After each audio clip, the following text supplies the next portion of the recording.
आज जागतिक वाघ दिन या निमित्ताने आपण आज जाणून घेणार आहोत जिम कॉर्बेट यांच्याबद्दल. भारतातील वन्यजीव संरक्षणाच्या इतिहासात जिम कॉर्बेट हे नाव अत्यंत आदराने घेतले जाते.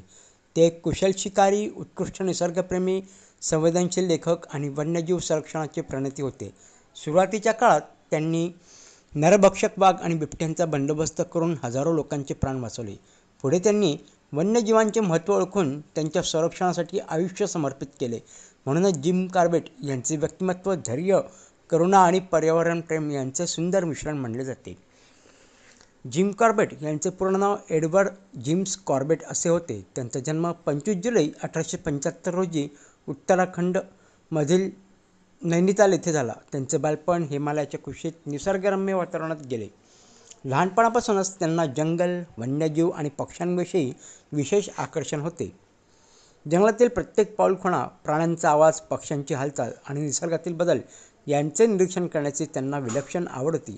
याच निरीक्षण क्षमतेमुळे ते पुढे एक महान जंगल तज्ज्ञ बनले. जिम कॉर्बेट यांनी नैनिताल आणि कालाढुंगी परिसरात प्राथमिक शिक्षण घेतले. त्यानंतर त्यांनी रेल्वे सेवेत काही काळ काम केले. मात्र त्यांचे मन नेहमी जंगलात आणि वन्यजीवांच्या सहवासात रमायचे. ब्रिटिशकालीन भारतात अनेक भागात नरभक्षक वाघ आणि बिबटे लोकांसाठी मोठा धोका ठरत होते. अनेक गावांमध्ये भीतीचे वातावरण निर्माण झाले होते.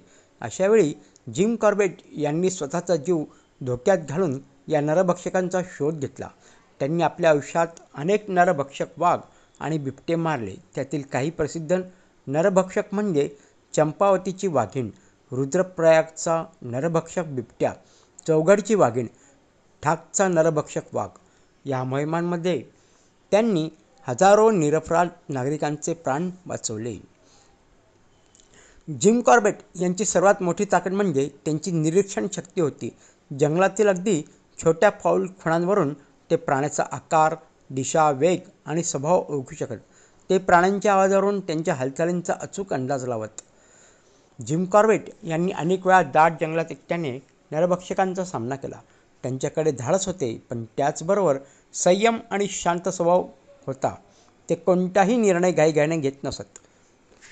सुरुवातीला शिकारी म्हणून प्रसिद्ध असलेल्या जिम कॉर्बेट यांना पुढे समजले की सर्व वाघ किंवा बिबटे माणसांवर हल्ला करत नाहीत. बहुतेक वेळा जखमी होणे, वृद्धत्व किंवा अन्नाचा अभाव यामुळे काही प्राणी नरभक्षक बनतात. ही जाणीव झाल्यानंतर त्यांनी वन्यजीव संरक्षणासाठी लोकजागृती सुरू केली. जिम कॉर्बेट हे उत्कृष्ट लेखकही होते. त्यांनी जंगलातील अनुभवांवर आधारित अनेक पुस्तके लिहिली. त्यांच्या लेखनात जंगलाचे सौंदर्य, प्राण्यांचे वर्तन आणि ग्रामीण जीवनाचे प्रभावी वर्णन आढळते. त्यांची काही प्रसिद्ध पुस्तके: man eaters of Kumaon, the man eating leopard of Rudraprayag, my India jungle lore, the temple tiger and more man eaters of Kumaon. ही पुस्तके आजही जगभर लोकप्रिय आहेत. जिम कॉर्बेट यांनी जंगलाचे संवर्धन, वन्यजीवांचे संरक्षण आणि पर्यावरण संतुलन यांचे महत्त्व लोकांना पटवून दिले. त्यांनी अनेक अधिकारी आणि नागरिकांना जंगलाचे रक्षण करण्यासाठी प्रेरित केले. भारतातील पहिले राष्ट्रीय उद्यान 1936 मध्ये हेली नॅशनल पार्क या नावाने स्थापन करण्यात आले. नंतर त्यांच्या सन्मानार्थ त्याचे नाव जिम कॉर्बेट नॅशनल पार्क असे ठेवण्यात आले. हे राष्ट्रीय उद्यान आज भारतातील सर्वात प्रसिद्ध व्याघ्र प्रकल्पांपैकी एक आहे. येथे वाघ, हत्ती, बिबटे, हरिण, घडियाळ आणि शेकडो पक्ष्यांच्या प्रजाती आढळतात. जिम कॉर्बेट यांचा ठाम विश्वास होता की जंगल वाचले तरच वन्यजीव वाचतील आणि वन्यजीव वाचले तरच पर्यावरणाचे संतुलन टिकेल. त्यांनी माणूस आणि निसर्ग यांच्यातील सहजीवनावर भर दिला. जिम कॉर्बेट यांच्या व्यक्तिमत्त्वातील प्रमुख गुण पुढीलप्रमाणे होते: धाडस, निसर्गप्रेम, निरीक्षणशक्ती, संयम, मानवतावादी दृष्टिकोन, प्रामाणिकपणा, करुणा, पर्यावरण संरक्षणाची भावना. जिम कॉर्बेट यांना त्यांच्या कार्याबद्दल अनेक ठिकाणी सन्मान मिळाला. त्यांच्या नावाने राष्ट्रीय उद्यान, पर्यटन स्थळे आणि वन्यजीव संरक्षणाशी संबंधित अनेक उपक्रम आजही सुरू आहेत. स्वातंत्र्यानंतर जिम कॉर्बेट केनियामध्ये स्थायिक झाले.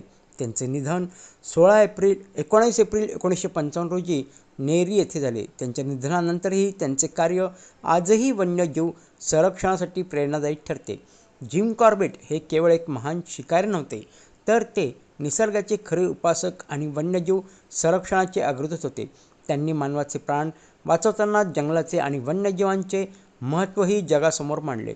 त्यांच्या आयुष्यातील धैर्य, सेवाभाव, पर्यावरणप्रेम आणि संवेदनशीलता यांपासून प्रत्येकाने प्रेरणा घ्यावी.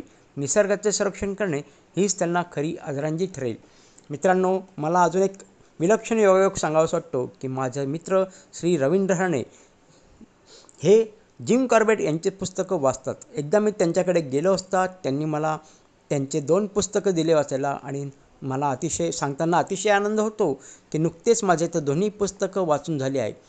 तर मित्रांनो, माझा आजचा हा व्हिडिओ तुम्हाला कसा वाटला ते नक्की कळवा आणि हो, या व्हिडिओला लाईक आणि सबस्क्राईब करायला देखील विसरू नका. आपण पुन्हा एकदा भेटूया एक नवीन विषय घेऊन. तोपर्यंत नमस्कार.